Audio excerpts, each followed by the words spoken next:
રાજ્યસભાના સાંસદ ભાજપના બિનહરીફ થયા છે, પ્રતિક્રિયા આપી રહ્યા છે. સાંભળીએ.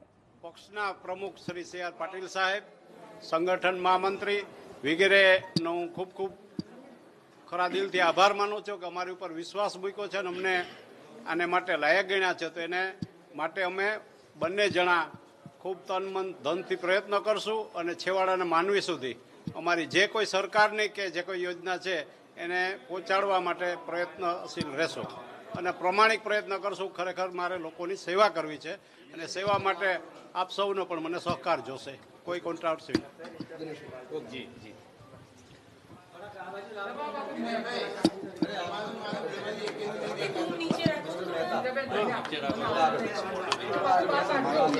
કરવા દો ને એમની રીતે કરશે.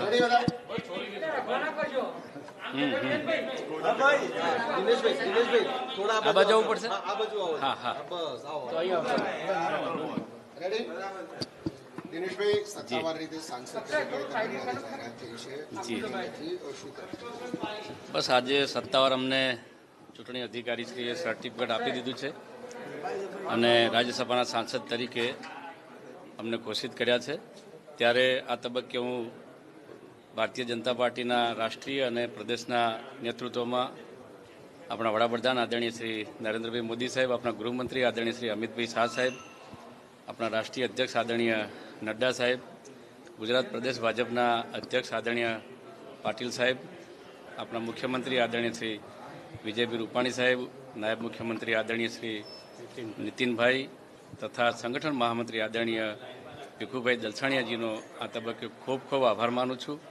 સાથે સાથે અમારા ઉપર પાર્ટી આજે વિશ્વાસ મૂક્યો છે અને પાર્ટીની જે અપેક્ષાઓ છે એ પૂરી કરવા માટે પરમ કૃપાળુ પરમાત્મા અમને શક્તિ આપે એવી પ્રાર્થના કરું છું. સાથે સાથે મિત્રો, અમે જે બિનહરીફ થયા છીએ એ સામે કોંગ્રેસ છે જ નહીં. એટલે ગુજરાતની તમામ જનતા મતદારોને વિનંતી કરું છું કે કોંગ્રેસ તો છે જ નહીં.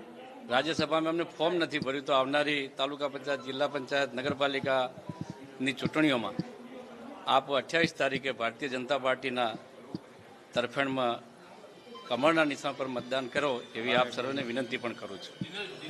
જી જી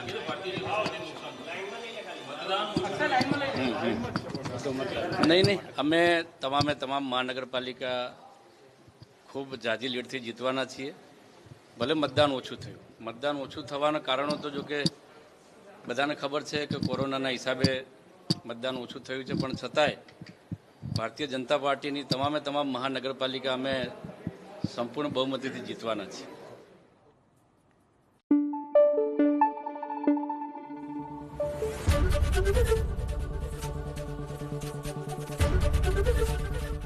ABP અસ્મિતા, ગુજરાતની અસ્મિતા.